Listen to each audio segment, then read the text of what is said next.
We know that coming out to real estate addicts events can be really tough. It's hard to admit your addictions, but we're here with you. If we're being honest, 2 months ago, I bought my last piece of real estate, feeling that itch, and I'm maybe gonna do a refinance. So this is an important time where we could come and just confess our addictions about real estate together. I follow the Bank of Canada bond rate like an Oilers fan follows the playoffs. Just waiting for them to crash. But we know that you are here for some real estate leaders, for this Real Estate Leaders Summit. And we are so excited for some incredible speakers. But before we dive into all that's going to be happening today, if you've attended one of our events in the past, I'd encourage you to take a few photos throughout the day and post them to your social media. It really helps us to be able to spread this information out to so many more individuals and ensure that we can keep doing these events for free, so that way we can impart as much wisdom upon all of you and more, as much as possible. And we also have a book sale at the back, so it's $3 per book. The real estate development leadership books, all the proceeds go toward a children's indoor community play center across the street. Yeah, which is going to be incredible. If you have questions throughout the night, you can send me a text message at 587-447-3751. I have my business cards floating around. That number's on there as well. Again, it's 587-447-3751. We're going to be doing a Q&A at the end of this session. And so we want to make sure that we can answer all of your questions, as well as get you connected with the right people who might be able to answer the questions if we can't tonight. But with that underway, we know that you're excited to hear from these real estate leaders. Our first guest that we have actually flew up from the Caribbean, which is incredible because at first I thought it was just a movie, Pirates of the Caribbean. Didn't know it was a real place. So I'm really excited that Tony's here with us. Tony has completed over $100 million in wholesale deals across Canada and the United States. He has helped others make millions in wholesale fees, and he helps investors like you flip properties using no money at all. Please help me welcome to the stage the king of wholesaling himself, Tony.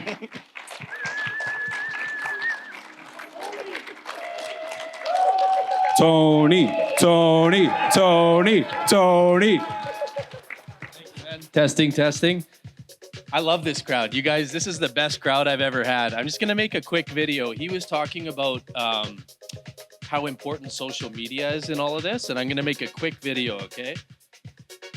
While everybody's sitting there trying to figure out how they're going to get started in creating generational wealth with real estate, I'm building real estate wholesale businesses in less than 48 hours. Just imagine going out and making $50,000 in the next 30 days, flipping a house, just like two of my students in this room just did. How many people want to learn how to do that?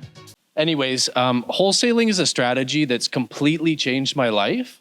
And I feel so blessed to be able to share it with everybody here, because since I've been sharing this with the world for the last year, my students have gone on to make over $1 million in wholesale assignment fees. There's people in this room who have applied this exact blueprint and made $56,000 last week. Can I ask you a question? How many people here, if you made $50,000 once a month, would that set you free from the 9 to 5? Awesome. And what if you could do it all 100% remotely? How many people would want to do that? Awesome.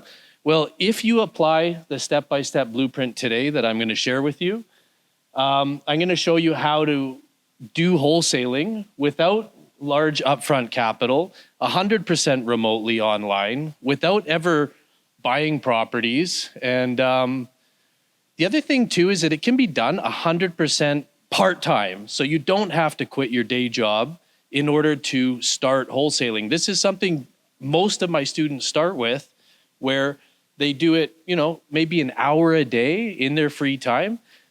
Can I ask you guys, can I put you on the spot a little bit? So two of our students who are kind of taking training with us in the program just did a deal. And I think you said something earlier.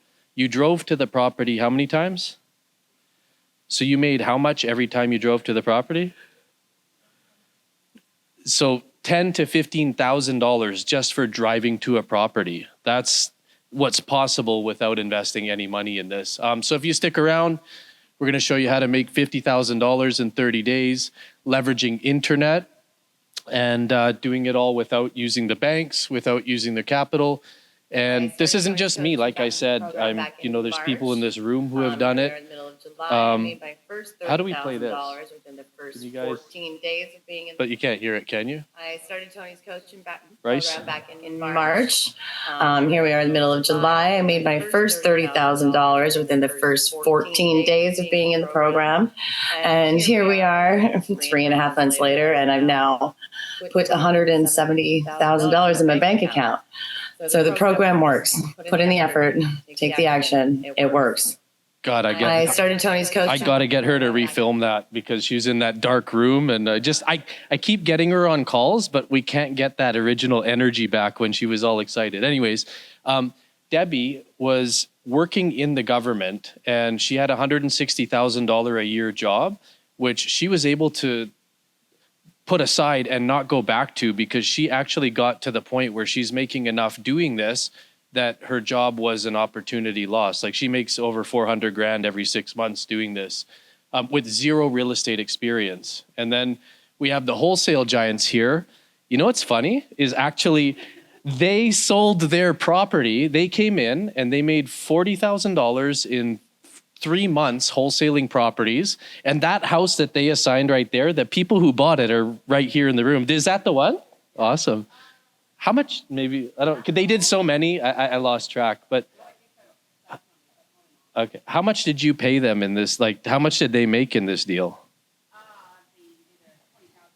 $20,000. So they live in Ontario and 100% remotely wholesaled this house to Fabian and Kyla and made $20,000. Again, doing it part-time. I mean... Hi there, my name's Lindsay, and this is Aaron, and we're two of Tony's coaching students. We joined his wholesaling course, and we have been members for 3 months. We just graduated the program, and we've already successfully signed 2 wholesale deals in Alberta while living in Ontario. $40,000 cash collected right to us. We couldn't say enough about the program and the success we've had and how we're going to carry that on to the future. Yeah, everything she said. But yeah, Hi there, my name. They never thought that they would have the time to do this. They were actually my very first students that signed up. She has 30 people working under her at the hospital, and he's a contractor, on job sites with people working under him. And they were able to do this with an hour a day, part-time, 100% remotely. And they did it with 0 business partners. So that $40,000 they made between the 2 deals we're going to talk about, they got to keep all of it. So I'm going to show you my step-by-step blueprint. And a lot of people ask me, why would somebody pay you $20,000 to go out there and find a property? Well, in all strategies, practically all strategies in real estate, how people do deals is they come together and they share responsibilities. So it's not uncommon in big multifamily deals and other areas of real estate for the person who just finds the deal to make $25,000 without even being involved in any of the raising capital, managing construction, doing credit. In fact, later I'm going to show you a deal that I did with Ken where he bought a property off me and I retained 20% value in the property. He goes out there, he raises the capital, he does the construction, he does all of the marketing to everything that I don't want to do, he does, and I still get to keep 20% of the property and make an assignment fee.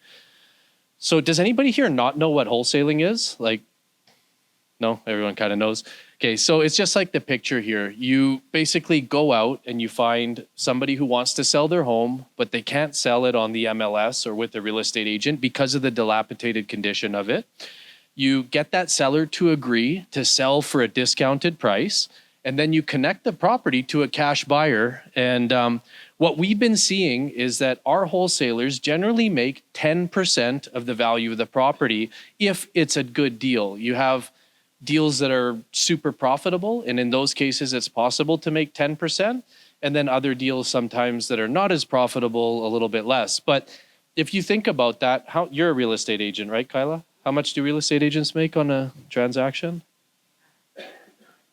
Sorry, what's so 1%? 2.5. Okay, so 2%. When you're comparing, there's deals where we make a realtor would make $6,000 and we're making, I don't know, 8 times more. Does that make sense? Yeah. So, and it's all done by being a controller of properties, just by controlling the property, not by ever buying it. And to do this strategy, if you want to find these deeply discounted properties, you can't do what everybody else is doing. Everybody else is searching the MLS. They're going, and you can find deals on the MLS, but when everybody's looking at them and they have so much exposure, if you do find a discounted property, usually what happens is there's a bidding war because all of the other investors are seeing the properties. So by going off market and not doing what everybody else is doing, you're able to find Sasquatch. And I call these what's that? Yeah. Are you serious? Okay. So the reason I call them Sasquatches is because a lot of people, as a wholesaler, a lot of investors would come to me and they're like, can you find me a unicorn? I want that unicorn deal that has $200,000 profit.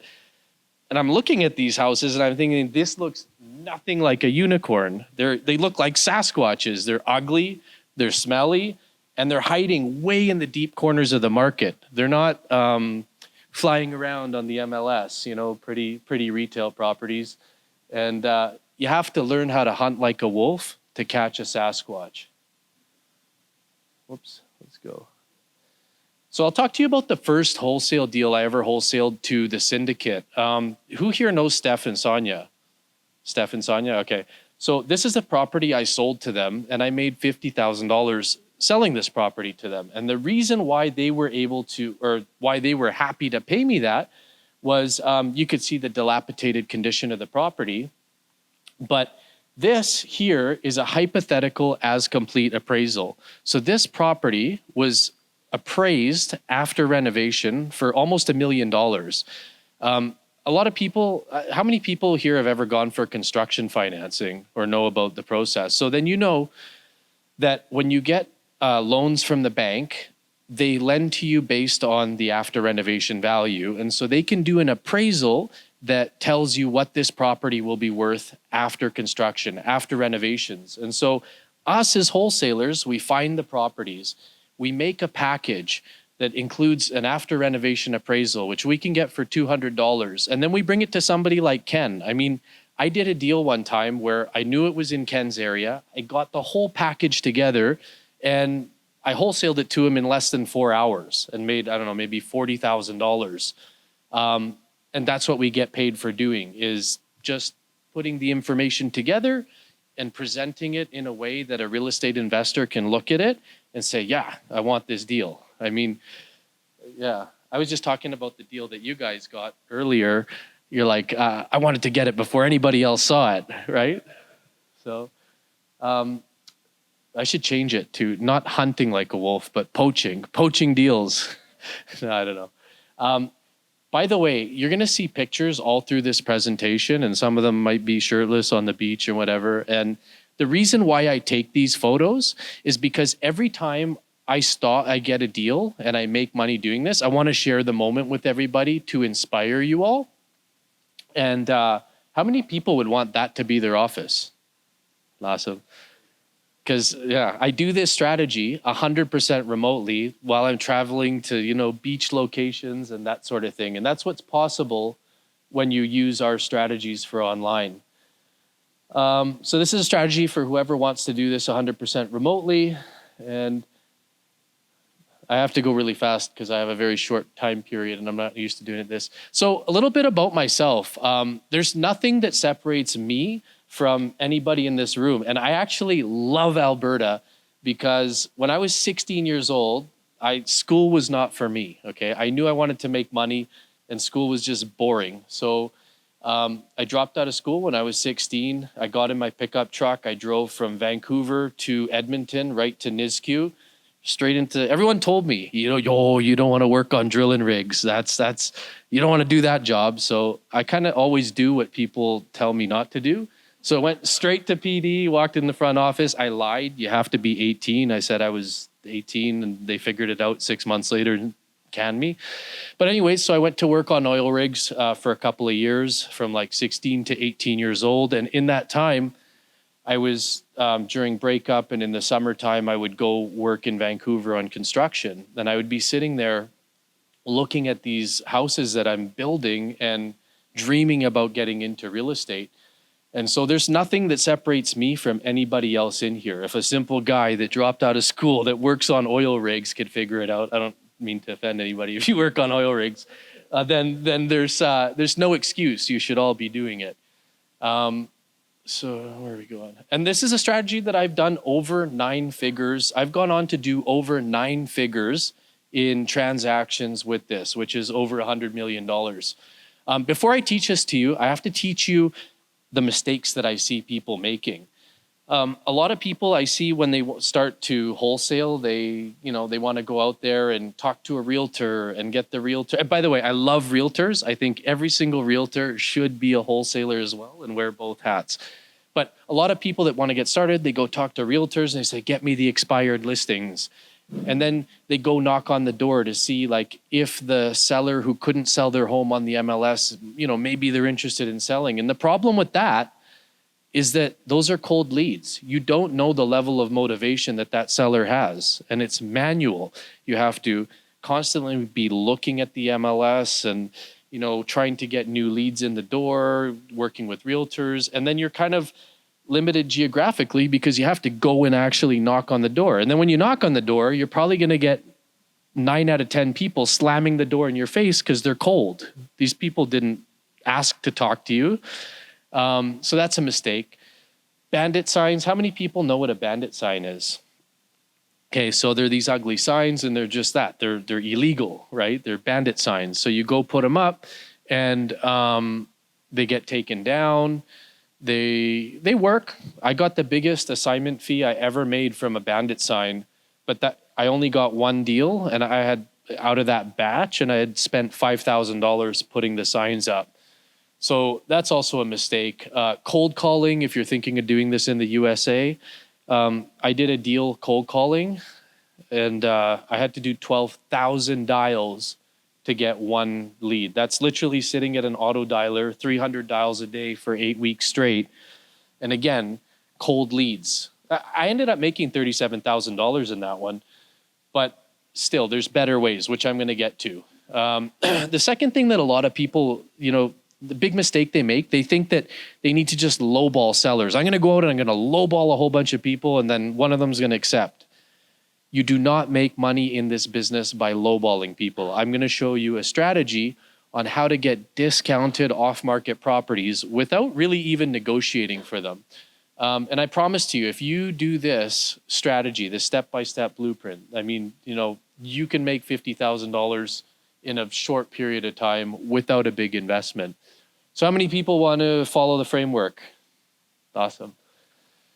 So first step, here, we'll get into this. How many people know about the business side of Facebook? You do, okay. Well, for those of you that don't know, how many people here, they hear Facebook and you're like, whoa, I don't want to go on Facebook. I don't want people to know me. I don't like that. No? You guys are all Facebook marketers? Okay. So there's the business side of Facebook, which has nothing to do with your personal profile. I literally had my personal profile shut down for a couple of years because I wasn't careful about what I was doing on the internet or saying. And so I was able to wholesale without even having a personal Facebook. I did this as a complete remote ghost using a brand page. So just imagine setting up a page that says XYZ buys houses and nobody knows it's you. Nobody in your personal life will know that you're wholesaling, and nobody that you're wholesaling with will know about your personal life. So you can keep them completely separate. And like I said, with the other strategies, the other strategies I talked about were cold. When you go knock on a door, you don't know the level of the motivation. The great thing about Facebook is when we set up these campaigns, Facebook is really good at figuring out who is distressed and who needs to sell their home, who has a dilapidated home that they can't sell, because people go to Google and they're typing, I can't sell my home on MLS, so what do I do? And Facebook catches that, and then Just imagine this, spending $20 to put your digital bandit sign in front of people that you know are motivated. Unlike when you drive down the street and you put them on a block and you have no clue if anybody on that block is motivated. So it's limitless geographically because you can run these campaigns nationwide, Canada, USA, which I personally do.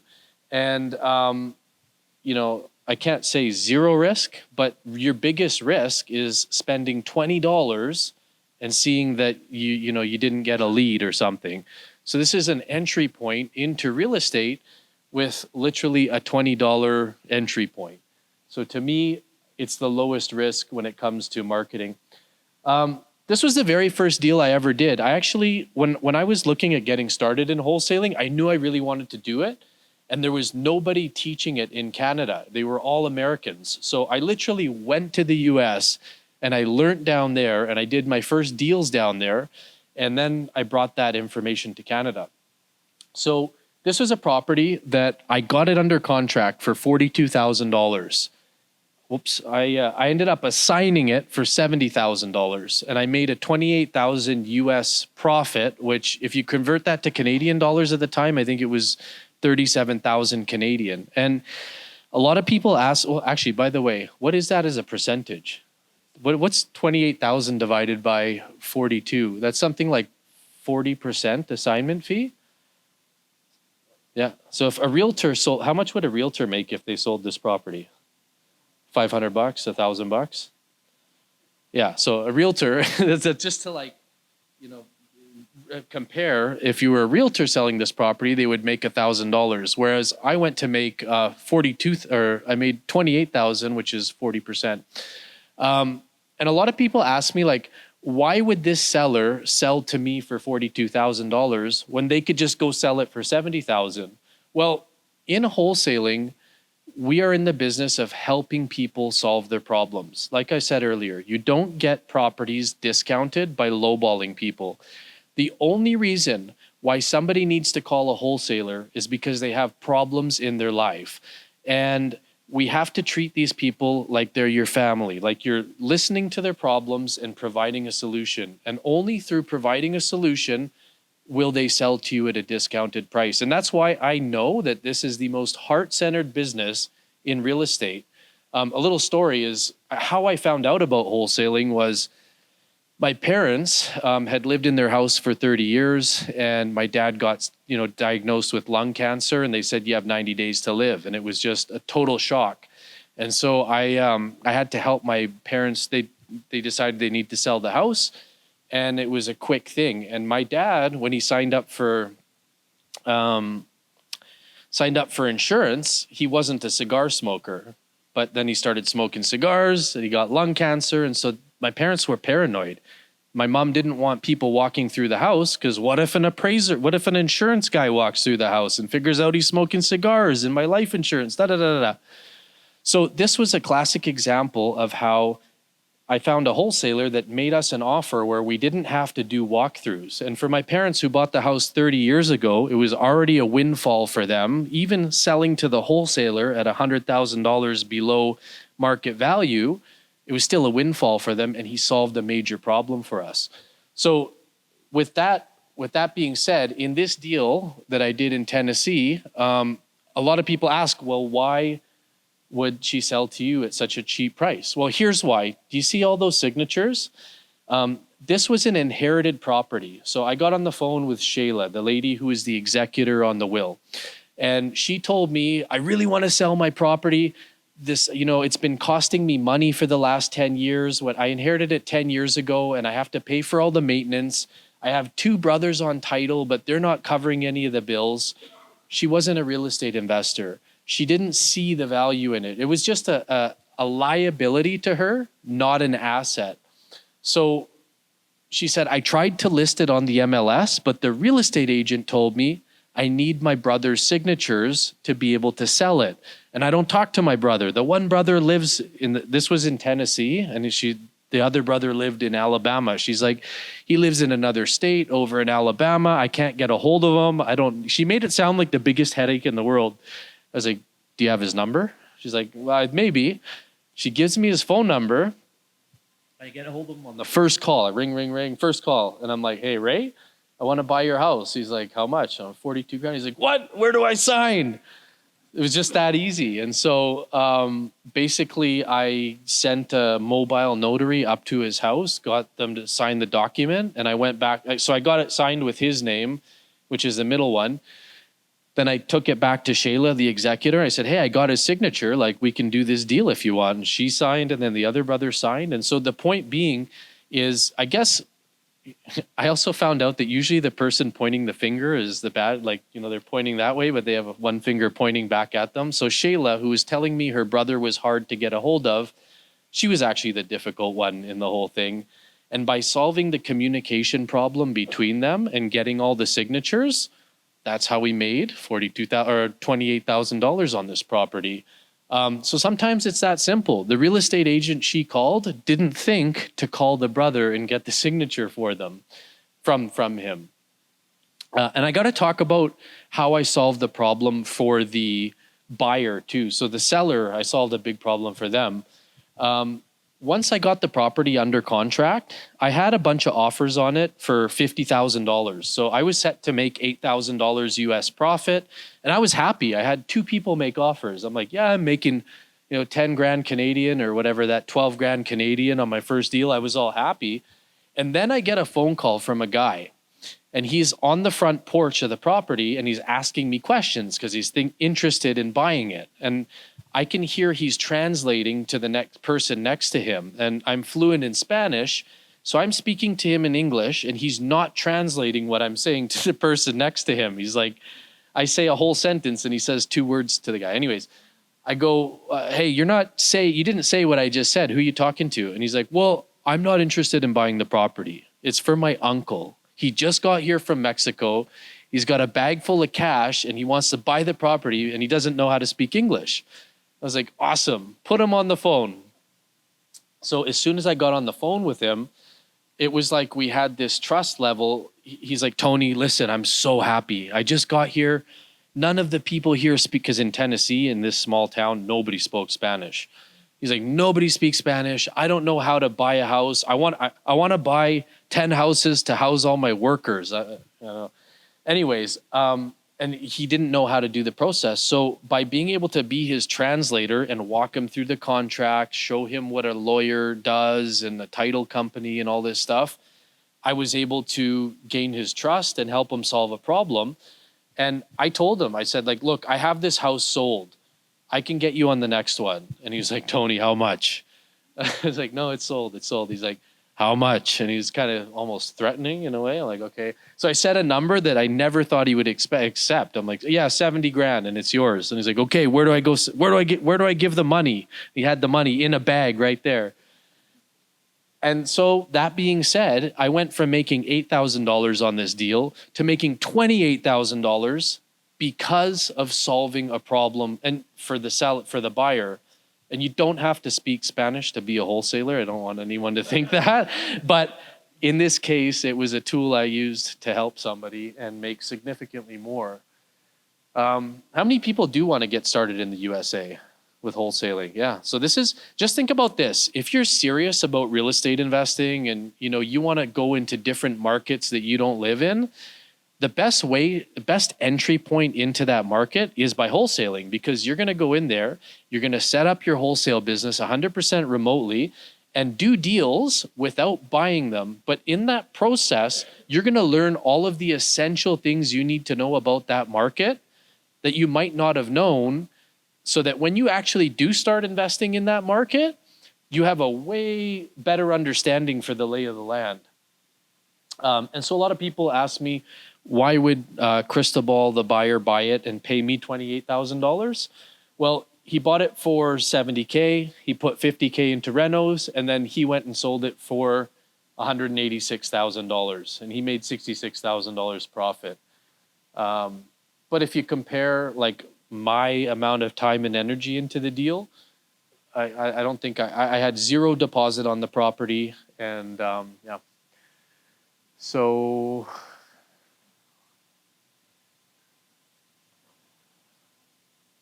this is a house that we can talk about that I wholesaled to Ken.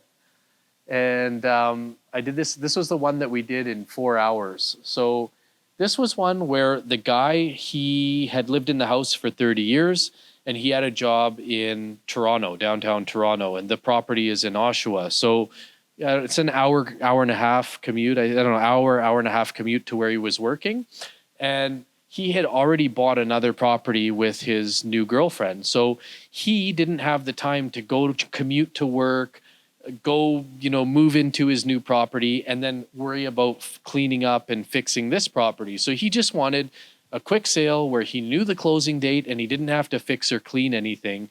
And through being able to do that, we were able to get it significantly below the as is appraised value. So when Ken bought this property, he bought it significantly below what it was worth at that time. If it was on the MLS, it would have been $550,000. But I think he ended up buying it from me for $450,000, somewhere around there.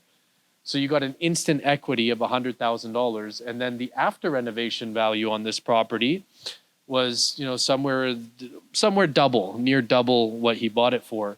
And this was the one where he was supposed to pay me $45,000 as an assignment fee because the value of the property was $450,000.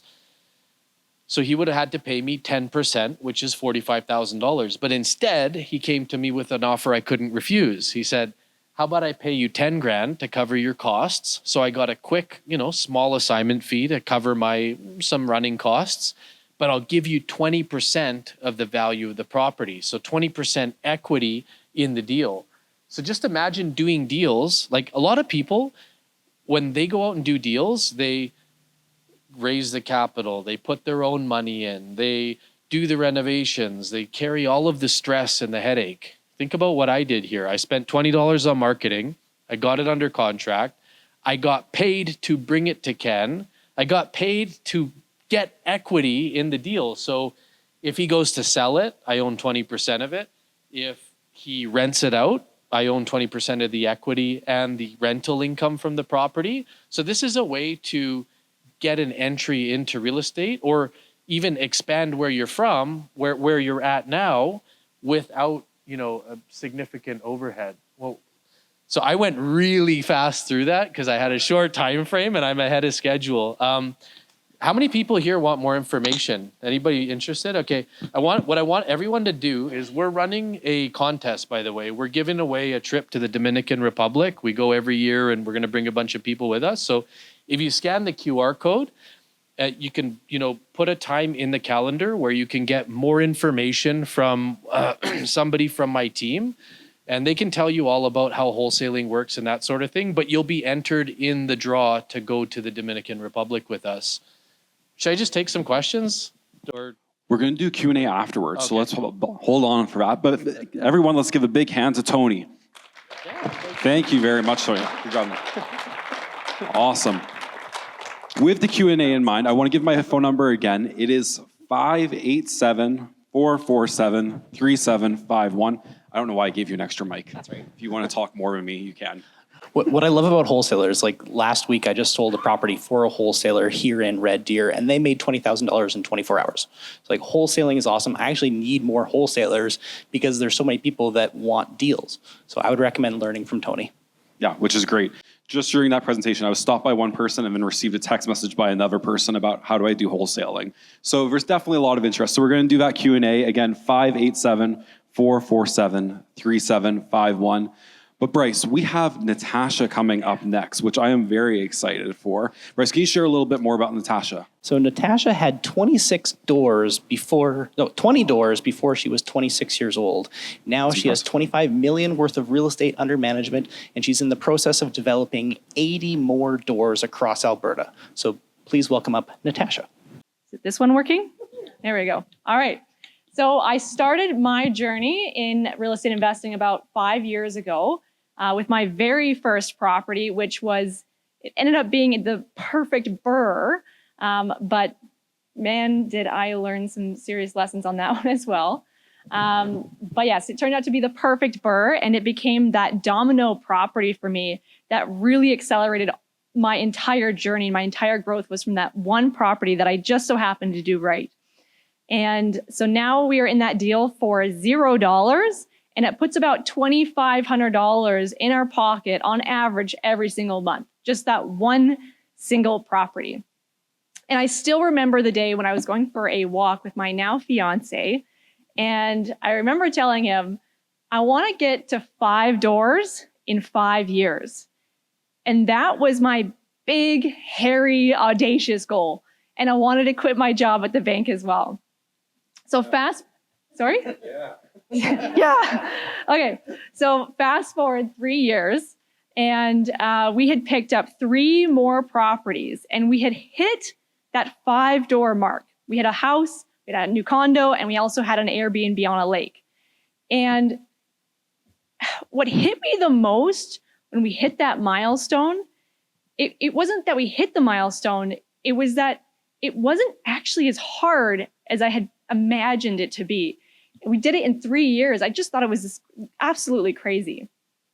So for the last 2 years, I've grown my portfolio by 16 doors.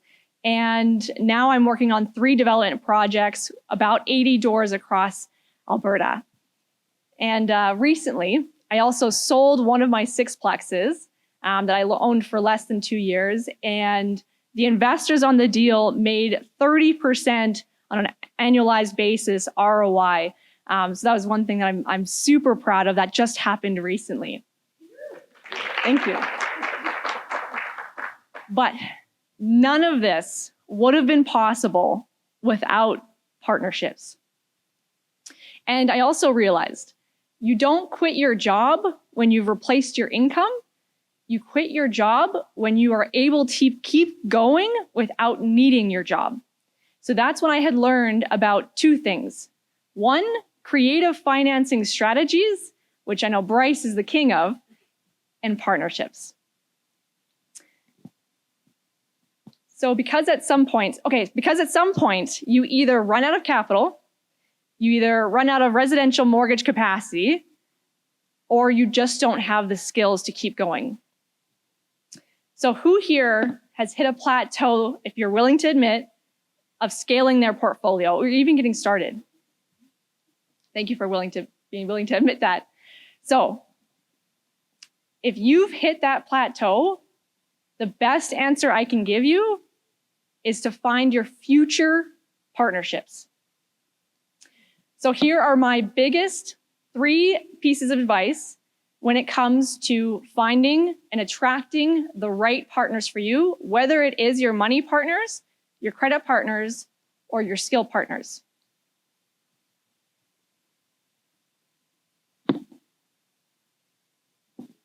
Know yourself to know others.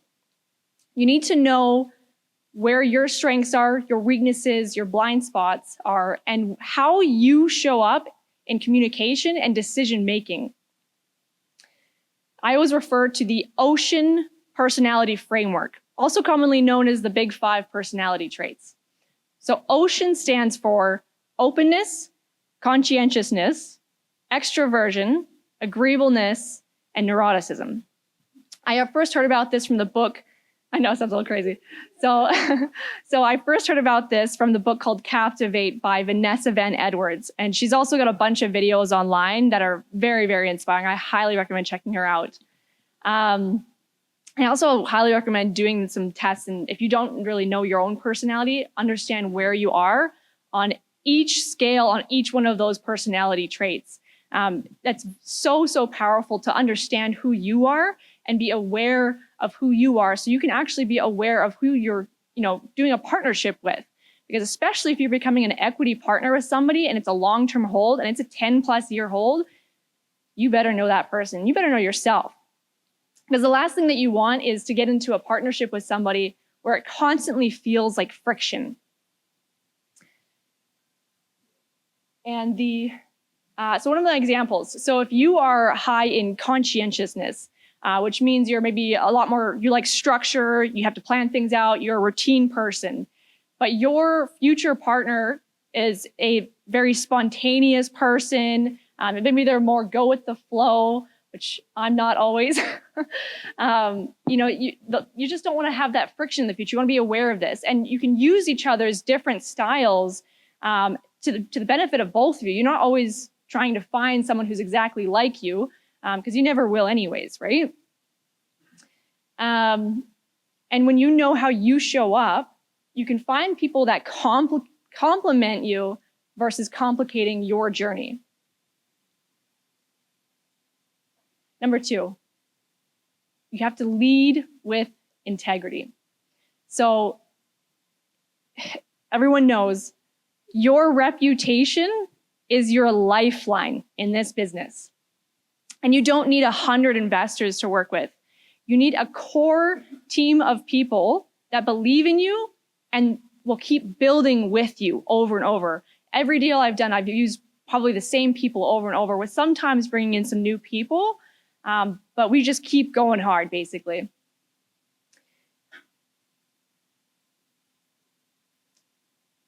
What does it look like to have integrity? It means doing the right thing, even when it's hard. It means taking accountability, even when it's hard. Caring more about the relationship than the deal itself. It's okay to make mistakes, and it's okay if not everything is going right all the time, because anyone that's done a real estate deal, something's going to go wrong no matter what. But it's not okay to not be transparent with your partners, or let your ego or let pride get in the way. Because at the end of the day, people don't invest in the deal, they invest in you. Number 3, build your iterations through real progressive action. So there's a big difference between motion and progress. So reading 10 books about real estate investing and coming to 10 real estate networking events won't even come close to teaching you what one real estate deal from start to finish will teach you. I'm glad you agree. And you might only have 20% of a deal. Maybe you don't have that 100%. Maybe you're only taking that 20%. But it's better than 0% of no deal. And so there's a quote that I like. You don't learn how to ride a bike by reading about it. And it's the same with real estate. You just got to keep going, getting bruised, but you keep going. And then one day it becomes second nature. And this skill of real estate investing and deal syndicating is what will bring you true financial freedom. So I'll leave you with this. You are one partnership away from doubling your net worth. So stay curious, lead with integrity, and take real progressive action. Awesome. Thank you so much, Natasha. That was great. I'll leave that there. Perfect. If you want to connect with me, by the way, I have a QR code. It's got all my contact info. Feel free to scan that QR code. I'll duck so I'm out of the way. Is that good? Okay. I think we're okay. But thanks so much, Natasha. I really love the mindset that you shared. The part that I resonated the most was quitting your job from a bank. If you don't know, I work at ATB. But a couple years ago, my wife was also working for ATB, and it was our goal to quote unquote retire her. We made this a joke in our family that she was going to retire from the bank. And so on her last day of work, I rented out a limo. We parked it in front of ATB. We had an alarm clock and got her a sledgehammer and she smashed the alarm clock. Went out for dinner. It was an awesome celebration. And so that mindset of how can I retire from my job? How can I move on to this next stage of life? I think is so impactful. And real estate's been able to do that for us. And I know it's going to continue doing that for so many people in this room. But Bryce, we have one last one. Big kahuna. Big tuna. So we have the honor of having Ken Dunn here, and his resume reads like a business bucket list. So he has made 7 figures flipping property, raised millions of capital, built a private real estate financing firm, sold $1 million worth of assets on ClickFunnels, coached over 1,300 real estate investors, owns resorts in Ontario, PEI, developed 125 short-term rental cottages, owns a hot tub company, Last week, he became a realtor because obviously he didn't have enough things to do. And he owns a gold mine. So please welcome up Ken Dunn.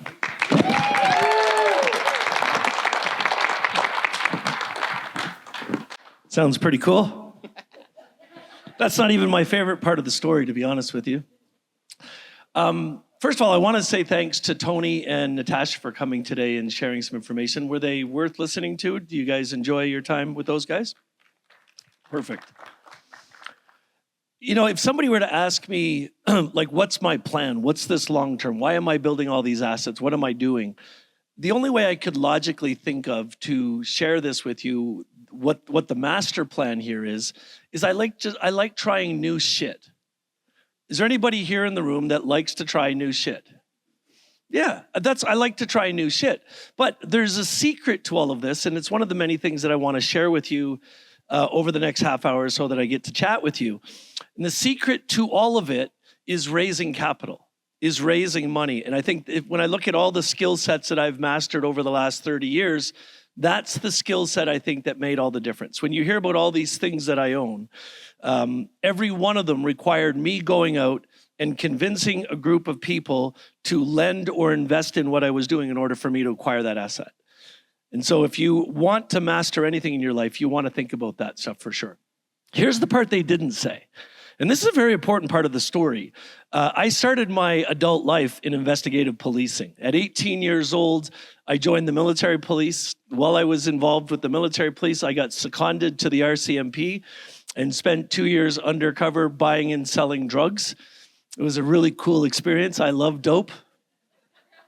Haven't touched it since I left that, but I was living in Halifax, Nova Scotia at the time. I got seconded to the RCMP, ended up undercover in Gagetown, New Brunswick, working in an infantry kitchen as a cook.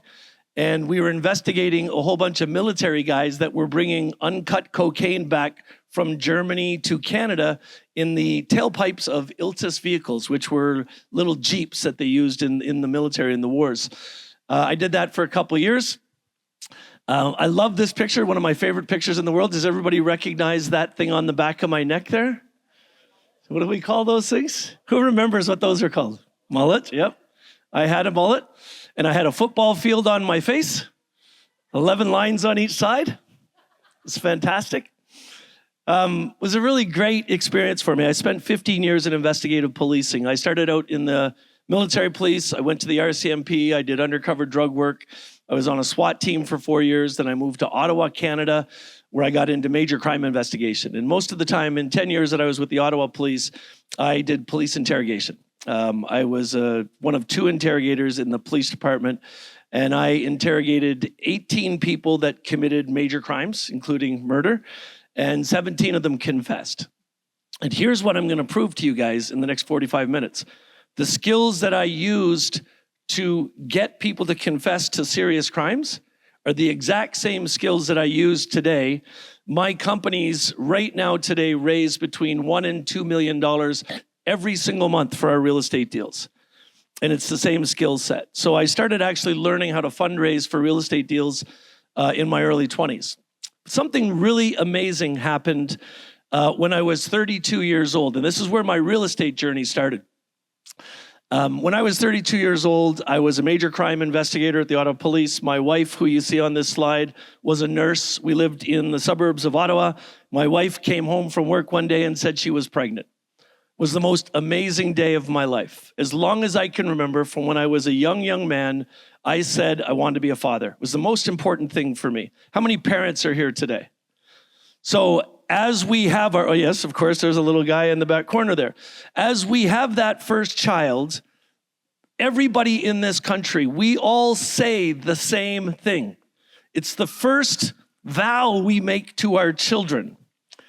And I guarantee you, every parent in this room said that. And I'll tell you what it was. You looked at your child and you said, I swear on my life, I promise to you, you're going to have a better life than... We all say that, right? And that's what I said. For me at the time, knowing that my son was coming, I didn't want to raise my kids as a cop. we were just over broke. You know, I was making $100,000 a year. My wife was making good money, but we were keeping up with the Joneses. We were spending it as fast as we could make it. I wanted to be wealthy. I wanted to be able to give my kids a better life. And I had no freaking idea what to do. The only thing I could think of is when I lived in Ottawa, one of my best friends, his dad owned a major insurance company. And I thought all my buddies that I had that were cops, are there any cops here today? Any firefighters here today? So cops and firefighters, they all have side gigs. They all do things on the side. And all my buddies in the Ottawa Police Department, they all had these side gigs. So I thought, the first thing I thought was, I got to make more money. My buddy owned a major insurance company. So I went into my buddy's office and I said, Paul, Julie's pregnant. I need to make more money. Can I sell insurance? And as soon as I said this to him, he started laughing. And I said, I don't think there's anything funny about that. What are you laughing about? He said him and his father had been talking all weekend. They wanted to start a new company, and they were trying to figure out who they knew that could help them start the company. And it was my name that they kept talking about. And I said, I don't know anything about starting companies. He called out to his dad, asked his dad to come in the room, and Mr. Manta explained to me that they owned a major insurance company with over 50,000 homeowner clients, and every single week, dozens of their clients would call their company asking for advice on mortgages. And so they said they wanted to start a mortgage company, but neither of them had time to run it. And I looked at Mr. Manta and I said, I know nothing about business. I know nothing about mortgages.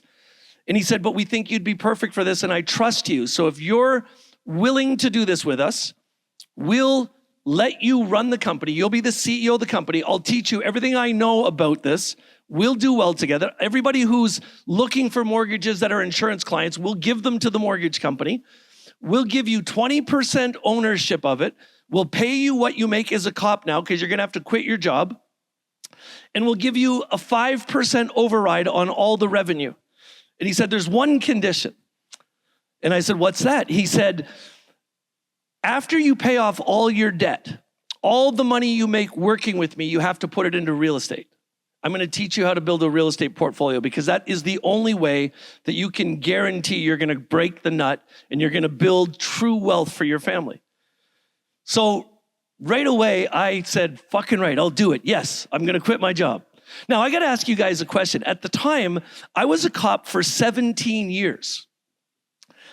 How many people in this room have worked in the same industry or the same job line for more than 15 years in this room? Raise your hands. How many people would have the guts to walk away from that on a moment's notice if you had somebody make that offer to you? Raise your hands if you'd be willing to do that. Not a lot of people would. I'll tell you who wouldn't do it, who wouldn't even consider it: my wife. So my wife is 6 months pregnant, and I go home from work that day, and I'm like vibrating all the way home, thinking about how wealthy I'm going to be and how rich I'm going to be, and I'm going to run a major company. I walk into the kitchen, she's standing there, she's just starting to show, and you can tell she's a little bit disheveled. She's not been having a good day. And I look up to her, and I grab her by the arms, I said, we're going to be rich. You're not going to believe what I did today.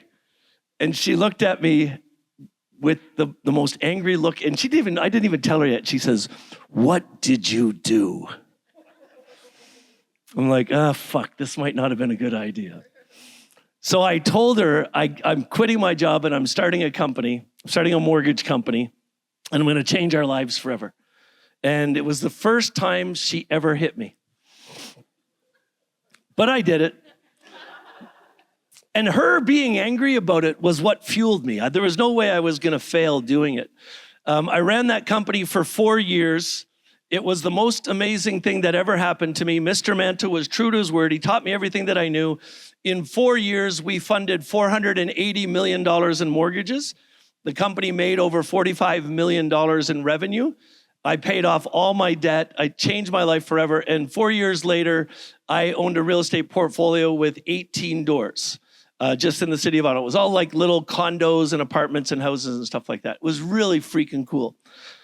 4 years later, Mr. Manta comes into my office one day, and everything is going great. We've now got 2 kids at home. My son's 4, my daughter Laura's 2. And he looks at me and he says, Ken, I've got some great news. I'm like, well, can't be any better than what I'm doing now. and he says, I want to buy you out. I got the company appraised. It's worth $40 million. I want to buy you out. Right away, I'm looking at him and I'm scared to death. I'm like, what did I do wrong? What? I thought I was being fired. I didn't even know what buy you out meant. But he gave me 20% ownership of the company. And the company, he had an appraisal done, and the company was worth $40 million. So what he was telling me is he wanted to write me a check for 20% of $40 million. How much is that? $8 million. And I said yes. It was the first time I retired. I was 34 years old. I cashed out of that company and made $8 million. And it was unbelievable. And now I'm playing around with real estate investing. But I never really started taking it that seriously. But the most important thing that I hope, I was sitting here as we were getting ready to have this conversation, and I was asking myself, like, what do I really hope you guys get out of this? There's probably not a lot I can teach you about real estate investing, because real estate investing is really simple. And we'll go over some of those principles. But what I want you to be inspired by is what's possible if you put your mind to it. If you back yourself into a corner and you say you have no choice but to do this thing. Because the whole reason I fought for 20 years to make the money I've made and build the life I have is so I could give my kids everything that they wanted. My son is 24 years old today. He graduated from university 4 years ago. He spent the last 3 years working at a golf resort in St. Andrews, Scotland. He graduated from university. He doesn't have a dime in student debt. This is when he was 15 years old. We invested thousands and thousands of dollars in his hockey education and hockey coaching. And when he was 15 years old, he was playing for Team Canada, and that's the C on his jersey. He literally was going the distance in hockey. What pissed me off about it is we came back from this tournament and he quit. Oh, I'm telling you, it was nuts. Like they were talking about the OHL with this kid and everything. He quit playing hockey and started playing golf. And now he's a scratch golfer. He was just given the opportunity to do anything he wanted. And money was never an issue for us because I made that my intention to do that stuff. My daughter just graduated from university 3 weeks ago. She graduated with I forget, cum laude or something like that. She had a 98% average graduating from university and has no student debt. So we've given our kids everything we've wanted, and it's probably the most important thing of my whole life to me. For when it comes to real estate investing, I went through that period where working with Mr. Manta, I built a really intentional real estate portfolio, got up to about $10 million. After we sold out of the mortgage company, we were living in Ottawa, Canada, and probably about 3 months later, I was having dinner with my wife, and I looked at her and I said, if we left Ottawa and moved somewhere else, because neither of us were from there, who would we come back to visit? We both said that it was time to move. We moved closer to our families just outside of Toronto, and I sold that portfolio. When I moved down to Toronto, I got into a whole different industry, digital marketing. I literally spent about 10 years building a book publishing company and a digital marketing company where I used to teach entrepreneurs how to write books about expertise they had and then how to turn those books into online coaching businesses. But I never stopped playing around with real estate. Wasn't taking it really seriously, but I never stopped playing around with it. 2017 is when I got really serious about it again. And starting in 2017, from then until today, I built a real estate portfolio that the value of this real estate portfolio as of today is $1.4 billion. And I'll explain what that value is all about in a couple seconds. But that means if you think about that, in 7 years, I took a portfolio that started with this property I'm about to tell you about and grew it from 0 to $1.4 billion. What happened was back in 2017, we were living a good life. We were having fun. We were focusing on our kids. And one of the things we always did with our kids every summer is we would go to a cottage. We would rent somebody's cottages. We loved these vacations. We'd probably try to do 2 of them every year. The summer of 2017, I had rented a cottage on a lake called Lake Joseph in Ontario. It's probably one of the nicest lakes in the whole province. The cottage we rented was a big major mansion. It was $12,000 for the week. I was so looking forward to it. We were getting the guy's boats. We were getting all the stuff he had at his house. 1 week before the vacation, he canceled on me. and it pissed me off. Middle of the summer in Ontario, you can't find a decent cottage a week before a vacation. So I struggled and I found a place for the family to go. We ended up in a little cottage commune. Anybody ever gone on a vacation in a cottage subdivision? You know what that is? So on Lake Ontario, in an area called Prince Edward County, there was this subdivision, thousands of houses in it, cottages, and they said it was a cottage community, but it was rows and rows of cottages on square grid streets, and we were literally 18 rows back from the water, and there were cottages. It was more tightly packed than a low residential community. It was freaking crazy. I spent the whole week there pissed off. And I said, I'm not ever going to let myself do this again. I'm going to buy a cottage. I'm going to get into it and get back at it. Now, here's what's interesting. In a couple minutes from now, I'm going to help you to understand what Mr. Manta taught me about real estate investing literally 25 years ago. He said, listen, anybody can master real estate investing. How many people in this room would like to build a $100 million real estate portfolio? On average, a $100 million real estate portfolio in this country will make you between $3 and $4 million a year in income. That's kind of how the math works if you look at it. If you want to build a $100 million real estate portfolio, Mr. Manta told me there's 4 skills that you have to master. You absolutely have to master them, but it's only 4. How many people would be willing to master 4 skills if it meant you could build a $100 million portfolio? Here's the first skill. You have to be able to identify undervalued properties. You heard Tony talking about it up here earlier. He's looking at wholesale deals. He's looking for properties that are cheaper than what they would sell for on MLS. In anything you're doing, you have to figure out how to buy undervalued properties. If you're looking at doing multifamily and you're going to buy apartment buildings, you need to find properties that are cheaper than what they're going for in the market. You got to master that. The second thing you have to master, fundraising. You have to learn how to raise capital. How many people have wanted to do a real estate deal, but you haven't had the cash to do it? It stopped you. Imagine getting into a place where you never have to worry about money. In Canada right now, there's said to be over $1.2 trillion in capital sitting in the market that's not being utilized. 95% of that capital is held by people that are only willing to invest in one asset class. What do you think that is? Mortgages, real estate. So that means there's $1.2 trillion available for us in this market. You got to learn how to get that money. The third thing you have to learn is how to increase the value of a property. Now, I'll show you a really easy way to increase the value of property. This is a cottage that I bought. This is the one that I bought because that guy pissed me off. I bought this property in Ontario. It was a lakeside cottage. I paid $465,000 for it. I bought it because I knew it was worth more than that. I got an appraisal done when I was buying it that said it was worth $550,000. So that means I was buying it $90,000 cheaper than what it was really worth. The next step in that process, I got all the money to buy it. I literally went to a mortgage broker and got him to give me a first mortgage from a private lender for $300,000. And then to get the other $165,000 to buy that property, you know what I did? I went to 3 of my buddies who had RRSPs, and I offered them 15% if they lend me their RRSP money for a year. Raise your hands if you're in this room right now and you never heard that you could actually go to your own friends and ask to borrow the money from their RSPs to do real estate deals. Does everybody knows that? Be honest. If you've not heard of that, I'll explain how that works. But I do it for all of my deals.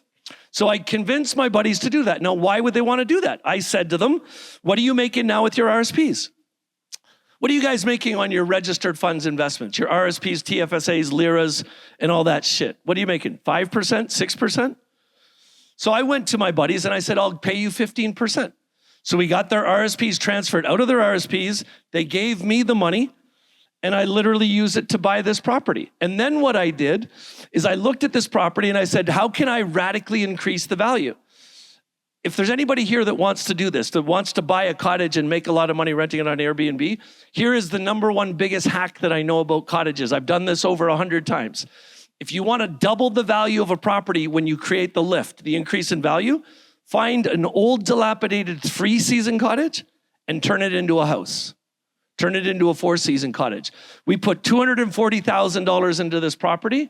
We lifted the property up. We put a basement in it, proper basement, and then we literally gutted the place and rebuilt it.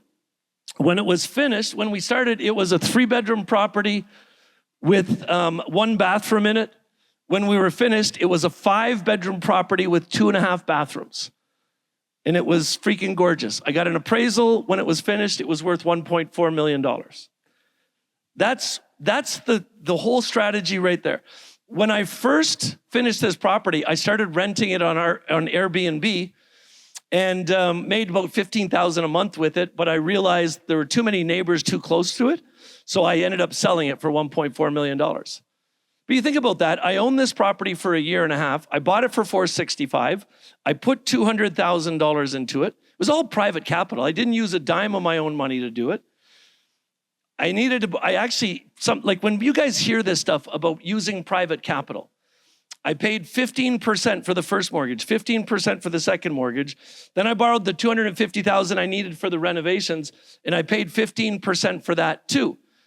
The payments I had to make on those mortgages every month in that year was about $11,000 a month. How many people, you understand the concept of using private capital, other people's money?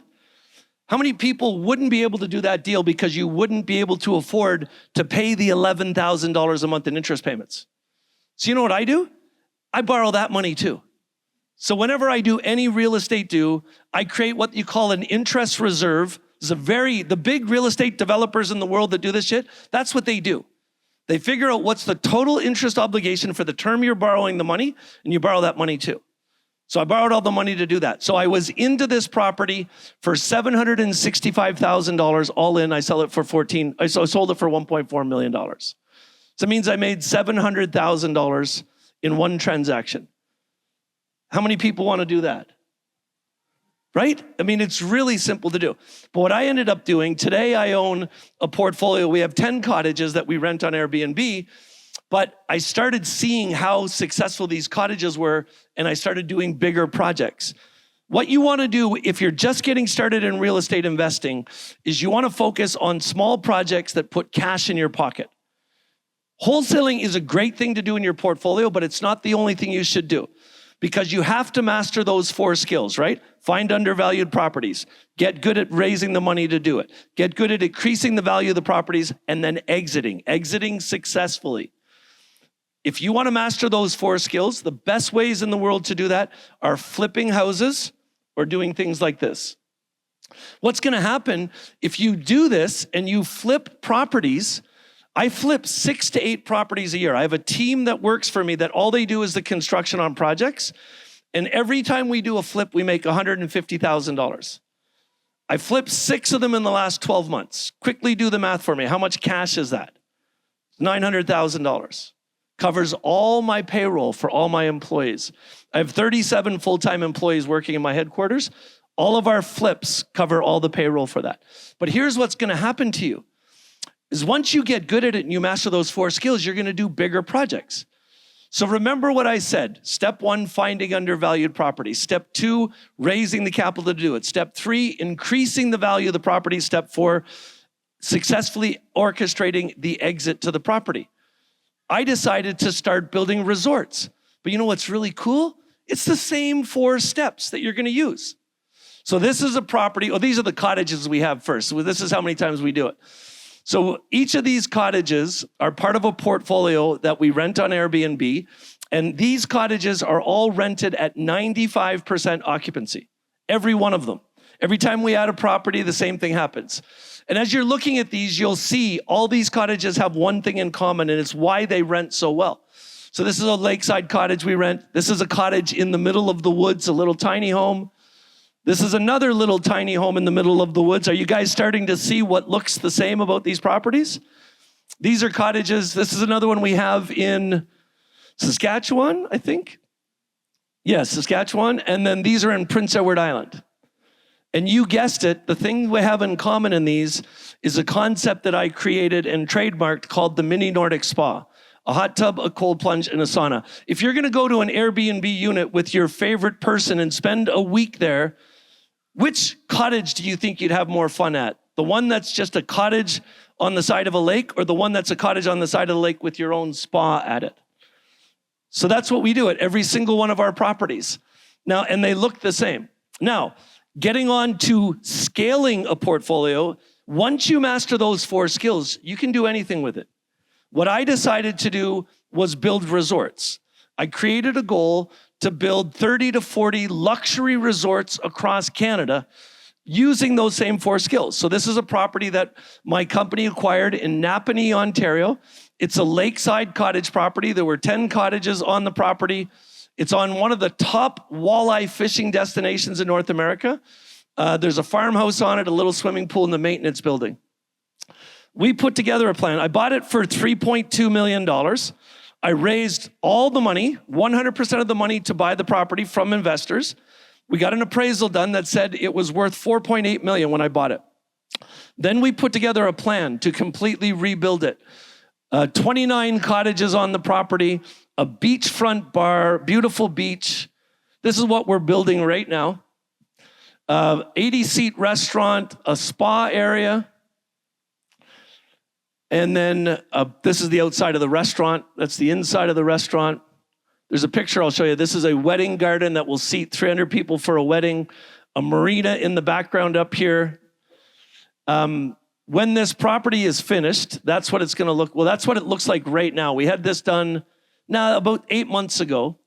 We're about halfway through construction now. It's going to open next summer. The day that that property opens, it's going to be worth $56 million.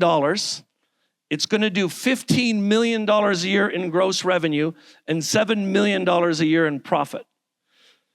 Again, if you think about what that is, that's pretty fucking cool, wouldn't you say? But if you think about what that is, the skills I had to learn, step 1, finding undervalued properties. You got to master that skill. When I went and looked at that property and I knew what they wanted for it, I called up an appraisal buddy of mine right on the phone and I said, what do you think this is probably worth? And he says, probably close to $5 million. So I got the place under contract. I got an appraisal done. I knew I was buying something undervalued. Step 2, raise all the capital. I got really good at raising money. And I'll show you how I raised money in a minute, but I went out right away and I got the $3.2 million to buy the property. Then I put together a team and we decided what we were going to do with it. When we figured out what we were going to do with it, which was 28 new cottages, a restaurant, a convenience store, a welcome center, a convention center that seats 300 people for a dinner, and a full wedding garden, and a marina that can dock 60 boats at it. The total budget to do that renovation was $29 million. So I went out and raised $29 million. Now, when the asset is done and we open the property, it's going to be worth $56 million. And this is the most important part. The art of the exit is how you're going to build the biggest portfolio. You start thinking about the exit before you acquire the property. So before I waived my conditions, I knew the place was going to be worth $56 million. Why is that important? Because I know in commercial real estate, if you want a bank to give you a mortgage, they will never go above 60%. So for this deal to work, I had to know that whatever it's going to be worth when it's done, that the debt I would have against that value can't be any more than 60%. And so I got another appraisal done called an ARV appraisal. Tony was talking about earlier. Appraisals will give you values of what you're going to do when it's finished. And he said it's going to be worth $56 million. So I knew 60% of $56 million is $30 million. So I called Meridian Credit Union, which is a major bank in Ontario that does this type of financing. And I showed them the project. I said, what are we going to do? I said, I'm going to raise all the money to do this. But when it's done, if I run this property and hit my financial goals for a year, will you refinance the property and give me a mortgage for $30 million? And they said yes. So now I know it's a deal that's all planned out. I know what my exit is. I've set up my exit. And now I just have to execute on it, put the right people in place to do that thing. And so we're building resorts right across Canada that are the same way. This is the project we're actually raising money for right now. This is in Lake St. Peter, Ontario. I'll show you more pictures of it later. In Prince Edward Island, we have this property here. I paid $1 million for it. It's 4 acres of land, and we're turning this into a full Nordic spa and 27 cottages. This property is going to cost us $21 million to build. When it's finished, it's going to be worth $77 million. Full Nordic spa. It's going to be the first Nordic spa in this province. And it's really stinking cool. I'm excited about it. This is the Lake St. Peter property I was telling you about. We bought this property. It's 4 acres of land for $1.4 million. It had 5 cottages on it and an old farmhouse. We're turning it into 16 cottages, a restaurant, all kinds of cool stuff. Beautiful lake, famous for trout fishing. And that's what I'm the most excited about. Now, the other thing is, remember I said before, if you want to master any skills to build a big portfolio, master the ability to raise capital. Once you do that, you can do anything you want in life. If you know how to raise money and you know how to orchestrate exit so you can get the investors back their money. 2 years ago, I was buying hot tubs for all you guys saw the mini Nordic spas. I was buying the hot tubs for all my properties from this company, Canadian Hot Tubs. But this company was having a real hard time getting the hot tubs done as fast as I needed them. And I wanted to meet with the owner to see if I could give him some advice on how to get better and build it faster. I sat down with him in his office. I said, I'm here with you today because I need hot tubs faster than you can make them. I need to help you. I'll invest money in your company. I can give you some advice on how you can maybe do this faster. And he looked at me and he said, what I really need you to do is buy my company. I want to retire and I want to get out of it. So what did I do? He wanted $1 million for it. I called up 5 investors and raised $1 million and I bought his company. 3 years later, the company was worth $1 million. Now it's worth $10 million. And we make hot tubs and we sell them all over North America. It's pretty cool. And it's really amazing. And it's interesting because we're doing a lot in development and we're making a lot of money in that. But I have this freaking crazy dream in my head that I can't get rid of. And I can't get rid of it because there's a lady named Chrystia Freeland and she knows I hate her. She's a fucking idiot. Does anybody know who Chrystia Freeland is? She's not really a fucking idiot, but she said something really stupid one day. It was back in the pandemic and she was downtown. There was a housing crisis going on and she was downtown on a job site where 2 major condo buildings were being built. And she had 2 checks for $250 million each. She was giving $500 million to 2 real estate development companies that were building affordable housing, building condo buildings. And she was on this site giving them the money. And these condo buildings, they were already built. They were just getting finished their projects. And the thing that pissed me off about that is that anybody that knows real estate development, you know that if they're building the thing, it means they've already got all the money raised. So why in the fuck was she giving them $250 million if they already had the money raised? And it just told me that the government can't solve the housing crisis. Now, I'm not criticizing the government for saying that, but they won't know. Now, maybe this prime minister we have now might know because he's a major real estate developer, but governments don't understand the problem. I sat there and looked at it that day and I thought to myself, you know what? If we're going to solve this housing crisis, there's only one way we're going to do it. We got to build more homes. Agreed? Who builds homes? The people in this room. Developers, real estate investors. So if we want to solve the housing crisis and build more homes, there's only one way we can do that. We got to get more people into real estate investing. We got to get more people to learn these four steps. You master those 4 steps. Let me ask you a question. You master those 4 steps. You go out, start flipping properties, making more money. You get really good at those 4 steps. Is it fair to say that after you do that and you get really good at it, you're probably going to get to a point where you're going to want to do bigger projects? Yes? And is it fair to say that when you get to that point that you want to do bigger projects, you're probably going to want to start building shit? I think that's the only way we're going to solve the housing crisis, is to get more people into it. And if you want to get into it, there's only one way to do it. You've got to master these things. If you haven't written this down yet, write it down. If you want to make a commitment to yourself today that'll change your life, commit to mastering these 4 skills. Stay deeply connected to these 2 men. Stay deeply connected to the Central Alberta Real Estate Investors Association. This is where you're going to learn these 4 skills. It's really simple. Once you get these things in your head, it'll change your life forever. You'll understand it. Number 1, buy undervalued properties. That's a property I bought from Tony. It was worth $600,000. I bought it from him for $400,000. This is a resort. I bought it for 3.2. It's worth 4.8. There's lots of things you can do to figure out what things are worth and what you're going to pay for them as you go through it. The second is acquiring with debt. Now, I could spend all day telling you what you need to do to get really good at raising capital. I do many, many events where I do spend all day teaching this to people, but I'm going to give it to you in a nutshell. You have to get great at communicating.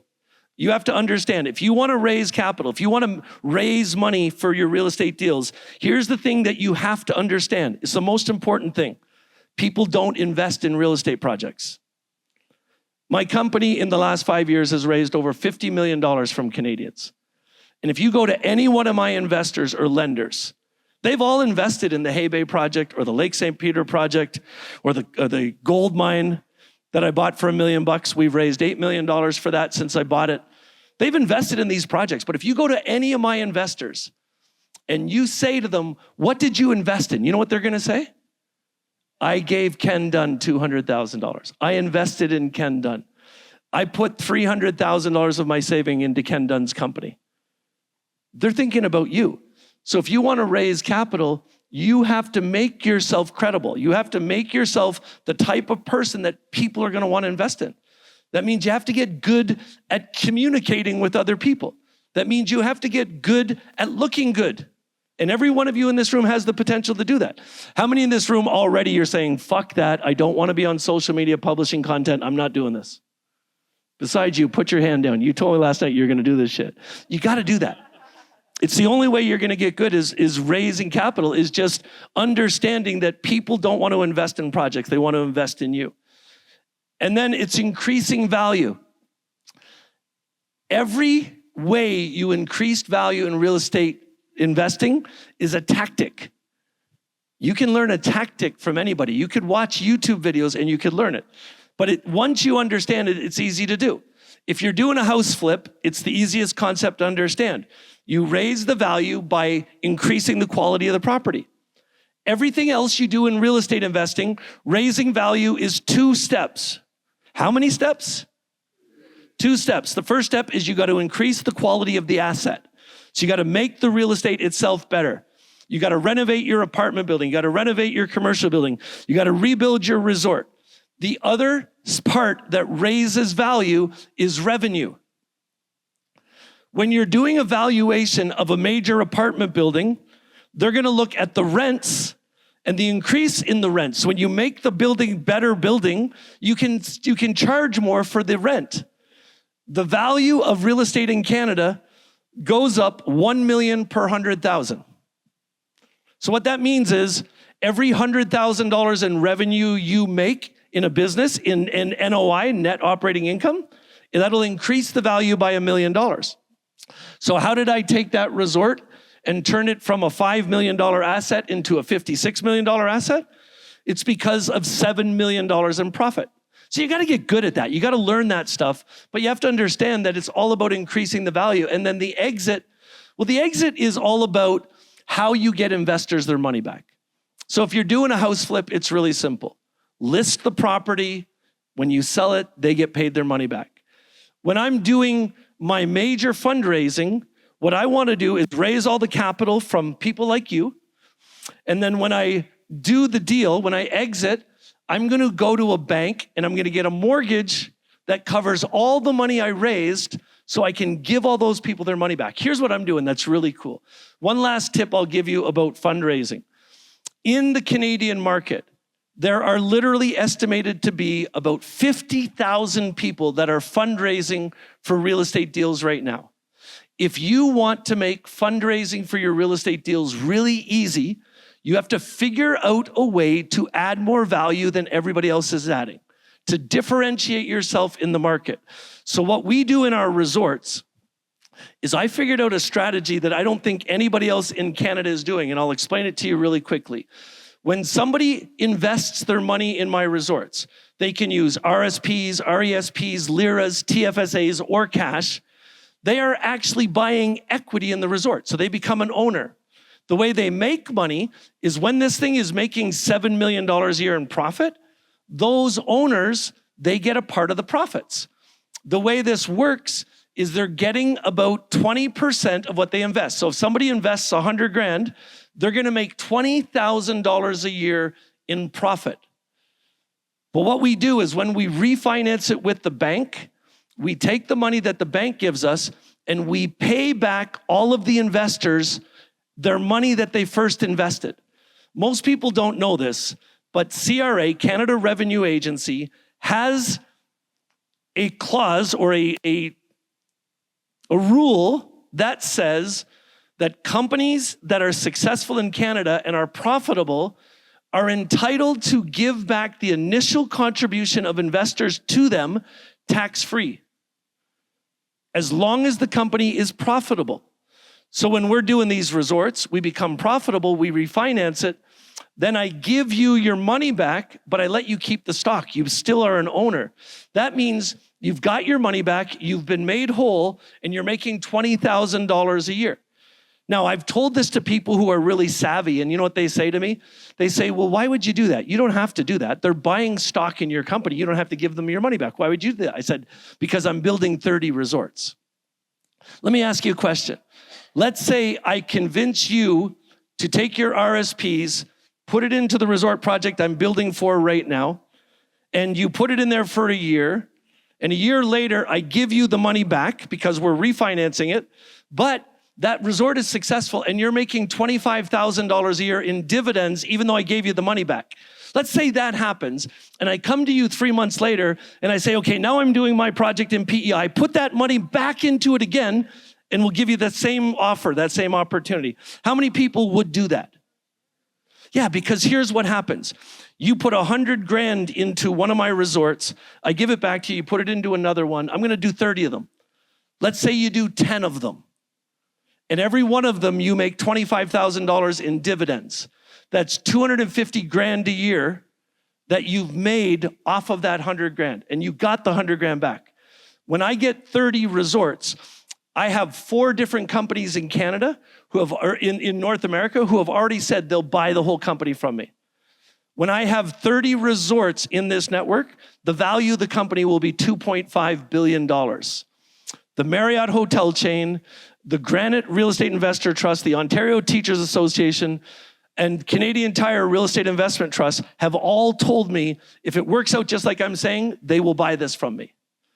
Why is that important? Because the person who gives me 100 grand and recycles the money through 10 projects, when we sell the company, you're gonna own stock in 10 projects, you're gonna make $1 million off the same 100 grand. Has anybody ever heard of an investment strategy like that before? That's what you need to do. So when you're doing things, my advice to you is find somebody that really understands fundraising and how to differentiate offers and get close to them so you can get advice for them. You have to figure, if you're raising capital, you have to figure out a way to differentiate what you're doing in the market. It's really that simple. This is the project that we're raising money for right now. This is our Lake St. Peter project. It's for individual investors. It's called eligible investors. It's a $20,000 minimum investment. You're buying stock in the company. So your RSPs, you can take them and put them in this. You're going to own stock now. It is your RSPs that will own the stock.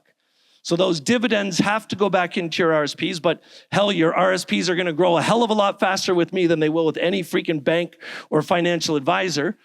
We're expecting to build all 20 resorts in 10 to 15 years and then the exit. So you want to talk about guaranteeing yourself a good retirement. This is the property. It's so fucking gorgeous there. I love hanging out at this place. What else can I tell you about this really quickly? It's just a lot of fun. These are all these companies I have talked to about buying us out at the end. This is what it looked like when it was started. It's probably one of the nicest beaches I've ever seen in Ontario. This is the money they were making. The other thing that I'm doing when I'm assessing a property, I want to find something that's undervalued, but I also want to find something that's working well as it is. So if you're looking at apartment buildings and you're thinking about doing an MLI Select play, look at apartment buildings that are fully rented, but the buildings are in bad shape because you can increase the rent of them. I will never try to make a market. I will never buy a resort if it's not successful already. So they were doing good before, but once we get a hold of it and we finish all of the upgrades to what we're doing, we're taking the old farmhouse and turning it into basically a mini hotel with 6 hotel rooms. We're upgrading all of the cottages on the property. We're about 50% complete this project. We have a total $8.5 million fundraise on the property. We've already raised $4 million of it through the strategies. And we do this through something called a mutual fund trust. We have a great team that's going to run the property that are all from the hotel industry. These are the financials. You can't see that from there anyway. It's a really cool deal. The other thing that you'll see, Natasha and I drove up here together from Calgary today, and we were talking all the way up here. She asked me, how am I able to do all this stuff? And my answer to her is I have a really amazing group of people that my company pays, probably the best people in their fields. You'll be happy to know that we've retained the top securities law firm in Canada. They just happen to be based in Alberta. His name's Doug McCartney, one of the most amazing lawyers I've ever met in my life. Just really freaking cool people. Now, that's the fastest I've ever gone through that presentation. If there's anybody here that's interested in maybe investing in our project, all you have to do is scan that QR code and you can book an appointment to talk to our exempt market dealers. We have a team with a company called Atlas One. Our exempt market dealers are all securities regulated guys that are allowed to sell these securities. But you can talk to them. They'll tell you what it's involved. I can tell you that this resort is going to open in May. And we normally have to wait a year to refinance, but you'll start making dividends once we open in May. A year later, we're going to give you back your initial capital and you can cycle that into the next project for us. So the big thing I want you to remember from this rant I just went on for the last 40 minutes is that if you truly want to succeed in real estate investing, master those 4 skills. If you're just getting started, start with something like house flipping that can put cash in your pocket and use what you learn in those early days to get out there and build houses. Let's crush this housing problem we have together. Thank you very much. Thank you, Ken. That was awesome. Thank you very much. That was a ton of great information that I'm just trying to digest, a little overwhelmed. Also, I think we might have hit a record for most F-bombs in the church. Just saying. So we'll put that out there. But this was such a great event. So I want to bring back up our guests.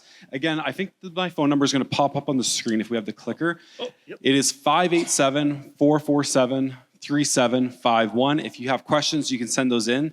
But I'm going to invite back up our guests to the stage. Tony, Natasha, Ken, if you don't mind coming on up. So we've got a few different questions.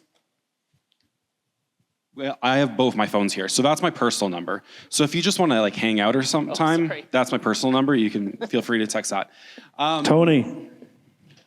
Tony's coming.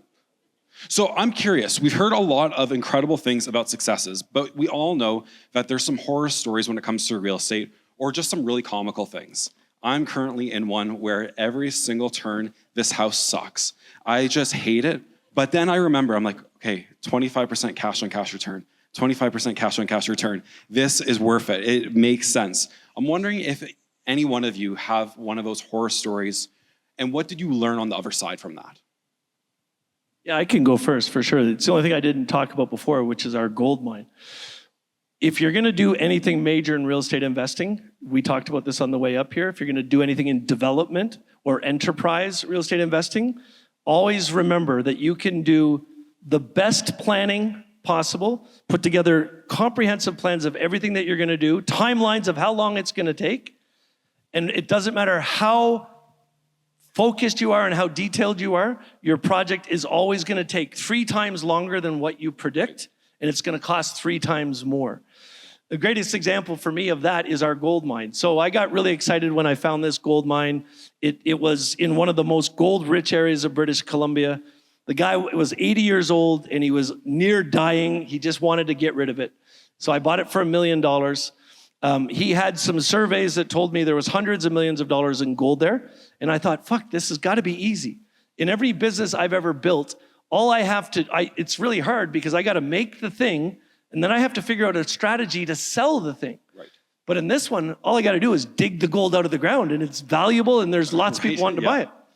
I never once thought about the fact that an ounce of gold, which is that much gold, is in 200 yards of dirt, which is as big as this stage. Right. So it's the ultimate needle in a haystack strategy. Yeah.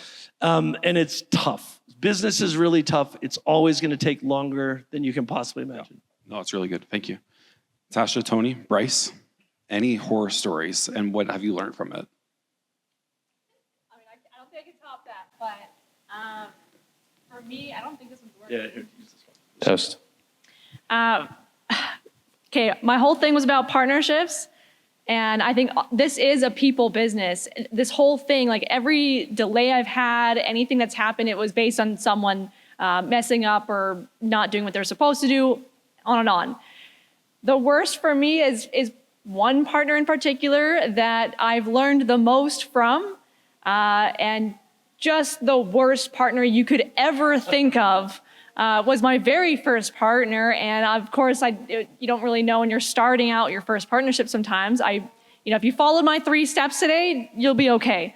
But I don't even know where to begin with how horrible this partner was. But that was. But that's probably where those 3 steps came from. Was having that horrible partnership and then developing that out over time. Yeah. No, that's good. How about for yourself, Tony? Yeah, so kind of more of what Ken said is everything always takes way longer than you expect, and you always find surprises along the way. And so the biggest risk I found when doing deals is the delays causing the carrying costs to go up, and then the carrying costs killing the profit in the deal. So always analyze for like a longer time frame than you think. Whatever you think you need, go way longer than that. No. Yeah. That is good wisdom. And how about for yourself, Bryce? So the very first time I raised capital, I was 24 years old, to buy an apartment building. It was $175,000 for 7 units. I just sold it 2 years ago. We owned it for about 9 years. What do you think my profit was over those 9 years with a 0% vacancy rate and a waiting list? What do you think my profit was? Negative $12,000. I was the managing partner. So for 9 years, I did all the work. I was a 25% owner. So I lost $4,000 in 9 years of work. So when you're borrowing someone's money, you had alluded to it, you're basically married to that person. So you're there, and you got to see it through.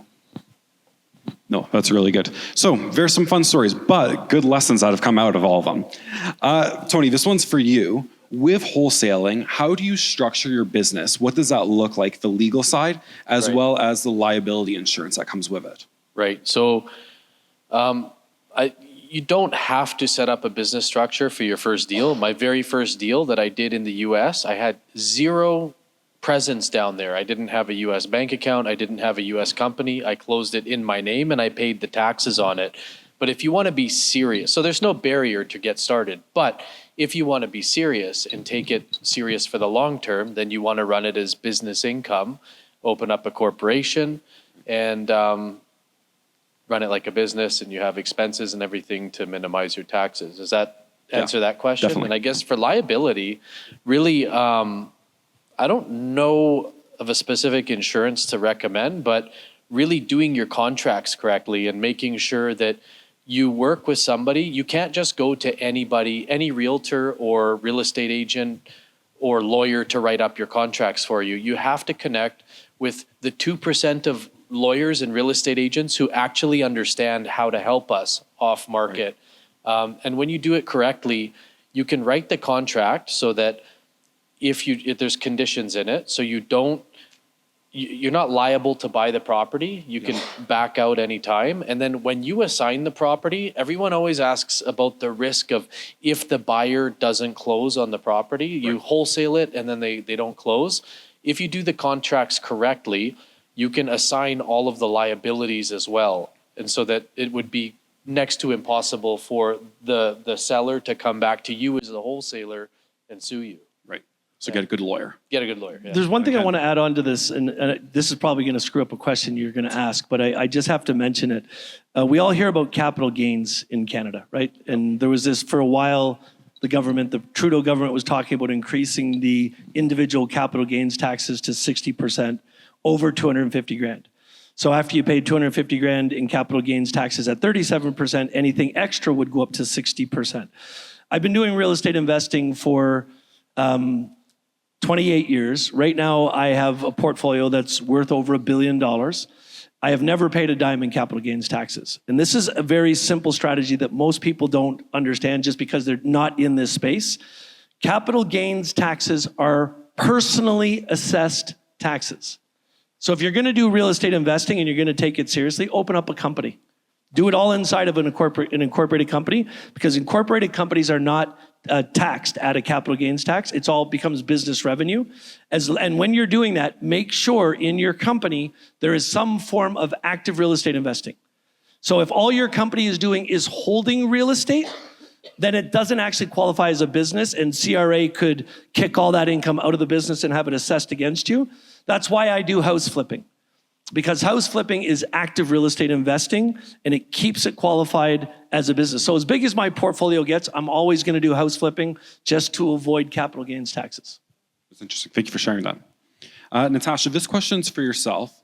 What was the mindset when you switched from doing single family homes to the multifamily syndications? I think there's a lot of people in this room that may have 1 or 2 rental properties. They might have done a flip or so, but are looking at, okay, how do I get to that next step? What was that like for you? Partnering. I can say that again and again. It was like my very first one of my multifamily. I was like, I don't know how to do multifamily. I think I do. I watched a YouTube video and I read a book about it. That wasn't enough to raise money from people. It wasn't enough to, figure out all the financing. And so I partnered with somebody who did know how to do multifamily and who did know how to raise money. And so I was the active partner on this as well with that person. And I also put some money into it myself. And so together we figured it out. And I had this person that I really trusted to help me get into that first multifamily deal. And I took 10% of that deal and I did another deal right after that. And I took 40% because now I had the ability to raise money properly. I knew how to do all of the steps. And it went from I didn't know what I didn't know to, okay, this is all you really need to know. It's not this huge thing that like all of these things could go wrong that you have no idea about. As soon as I did that one deal from start to finish, that one multifamily deal, I could just keep going and going and going. No, that's really good. That momentum starts building up over time. Oh, yeah. Ken, I think this one will probably be for yourself. What forms are needed to pull registered funds? Does it need to be an Olympia Trust fund? How can we package that up to access those RSPs? And I want to add on to that because the last time I borrowed our RSPs, I had to pay about $5,000 between my lawyer, their lawyer, and the mortgage broker. So if it's a minimum investment of $20,000 for people to invest RSPs in your fund, how do you reduce the fees on that? Yeah, so there's 2 things that I want to say to that. First of all, if we own a mutual fund trust is just the latest company structure for raising capital in Canada. It is the newest version of it. Before a mutual fund trust came along, all the big companies that were doing it were opening investment vehicles called real estate investment trusts, REITs. The difference is in a REIT, all you can do is real estate. In a mutual fund trust, I can raise capital for any business at all. If you're putting money from your RSPs into a project, you actually have to have your RSP money transferred to one of 4 banks in Canada that administers self-directed RSP investments. They're Olympia Trust, Pacific Western Trust, Central Western Trust. This is the CWB, Central Western Bank. Canadian Western Bank. Canadian Western Bank, which is based in Alberta. And there's another company called Odyssey. The fee to transfer the money into Olympia or one of those companies is $150. It's a flat fee. When you take that money and you transfer it into an investment vehicle like our company, our resort project, I think it's a 1% fee to a maximum of $500 is all you have to pay. And that's the only fees that somebody would have to pay to do something like that. Very interesting. I know that we are setting some time aside for networking, connecting with our guests. So I want to wrap up the Q&A, but just one last question. A lot of what you talked about was creating that lifestyle, whether it was for yourself, partner, children. what continues to inspire you, or what piece of information would inspire these individuals to take the next action? There's one thing to hear this information, but it's actually something different to go out and take that action.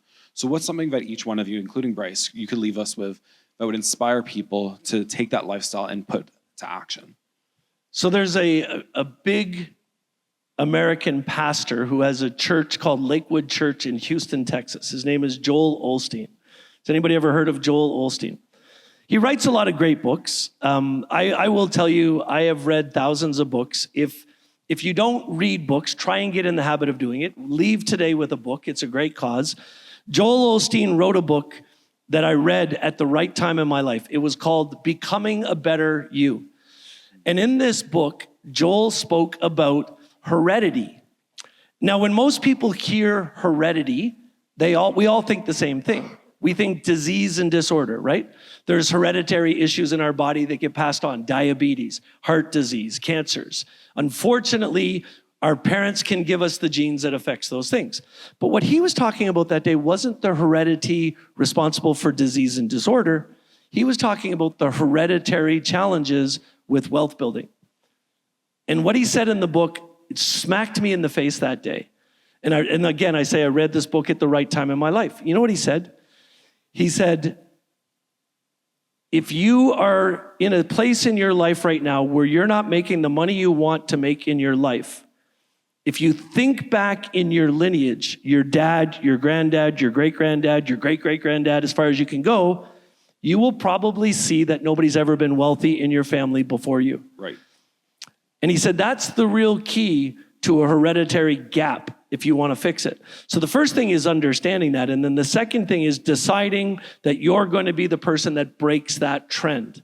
So I read that book, and then I looked at my own life. I am an Irish descendant. I come from Cork County in Ireland.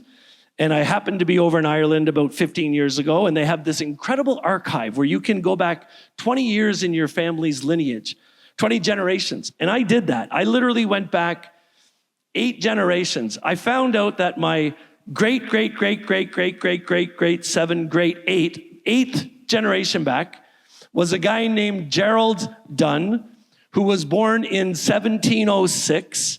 And Gerald died when he was 46 years old. He spent 43 years of his life in jail. And he was a horse thief. And this is how fucking stupid he was. One time he got out of jail. It was a 20-mile walk back to his house when he got out of jail. As he was walking home, he noticed there was a bar, and all the locals were inside of the bar, and they had a horse rack outside with all the horses tied up to the rack. And he'd been in jail for 5 years, and he thought, man, I'm going in to get a beer. But he remembered when he was let out of jail that the guy who let him out of jail said, if we ever catch you drinking, you're coming back to jail again. So he stopped himself. He said, I can't go in there. I can't drink. I want to do the right thing. Oh, and look, I'll just borrow one of these horses so I don't have to walk all the way home. Well, he just happened to steal the sheriff's horse. They come and get the horse. He goes back to jail again. That's how screwed up my family was. But to the point, if you do that check and you realize that nobody in your lineage has been wealthy, you still have the chance to do it. That's what drives me, is I created that gap.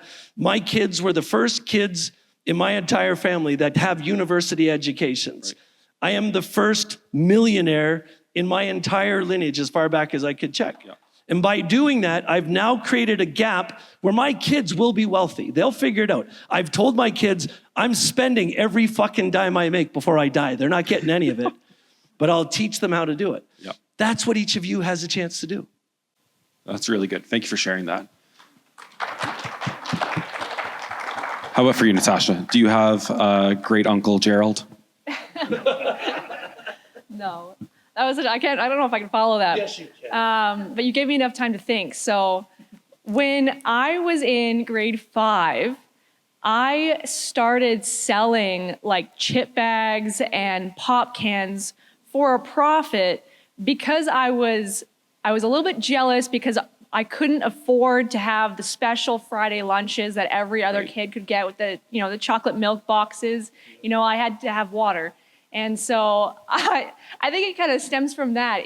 That was where the entrepreneur, I think, started, and realized that I had to work for myself to choose what I wanted. If I wanted that chocolate milk, I had to go get the profit and go buy it myself for every Friday. And so that's kind of where I guess it just probably stemmed from that. Yeah. The other part is that I also have had the most fun. Every single year that I get more and more challenges through real estate is the most fun that I ever have.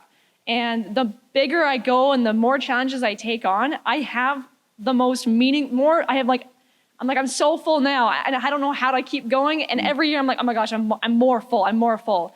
And the fuller my cup is, I know that I keep pouring into the community that I've built in Calgary. I have a Wealthy Walls meetup group, and you're all invited. But it's my community of my real estate friends, and now we do deals, and we just have a lot of fun. That's awesome. Thank you for sharing.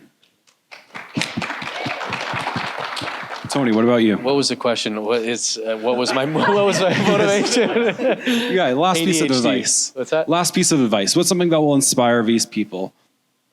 Okay, something that'll inspire them is the freedom in the lifestyle. Like the end goal is just imagine being able to financially free yourself, your family, future generations, and live the life that you've always dreamed of. And like one thing when they were talking, I was thinking about was, even when I was working on oil rigs, I always had side hustles, side businesses. And this isn't the first 9-figure business that I built. And I've been in businesses before where I look back at when the business, we sold it or changed hands or whatever happened.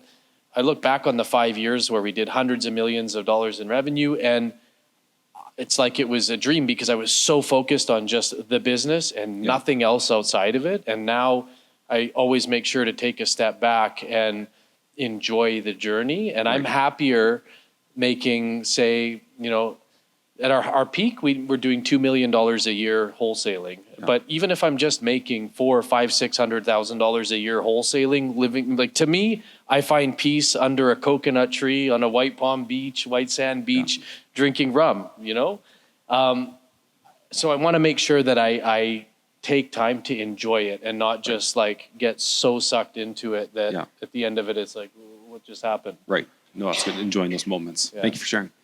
And for Bryce, let's take us home. Well, I'm a second generation real estate addict, so my mom can please stand up. And I'm actually curious as to what Andrew's goal is, because he has gotten promotion after promotion after promotion. And one of our goals for starting this was to actually help get to that. So now that he's achieved it, I'm curious as to what's going to keep you driving. You didn't answer the question. Well, kind of. For myself, I think it's just the impact that this has on other individuals. Anytime that I get to do a project, whether it's a flip or a BRRRR or whatever it is, I intentionally am looking at partnering with people I like, people I trust, friends. That's my big motivator. For myself, my family, like, we're at a great point in our lives. And if life remained the same, I'd be happy. Like, we're at a good spot, but it's now, how do I share that with others? How do I continue to share this valuable information so other people can take action? How could I potentially partner with individuals so that way they know the first initial steps? How can I even just hire someone to come lay flooring? Because if I lay flooring, it's going to be very crooked and not good. But it's finding out ways that I can help empower other individuals. And so that's why I'm really passionate about these events, because all four of you, Penny, all five, there's so many people here. I think what you do is you see the potential in others and you help empower them. And I think that's one of the most impactful things. So thank you all for being here and sharing. We really greatly appreciate you. And thank you all for attending and taking action and helping others to see their potential, because I think that's so powerful. So thank you. Excellent.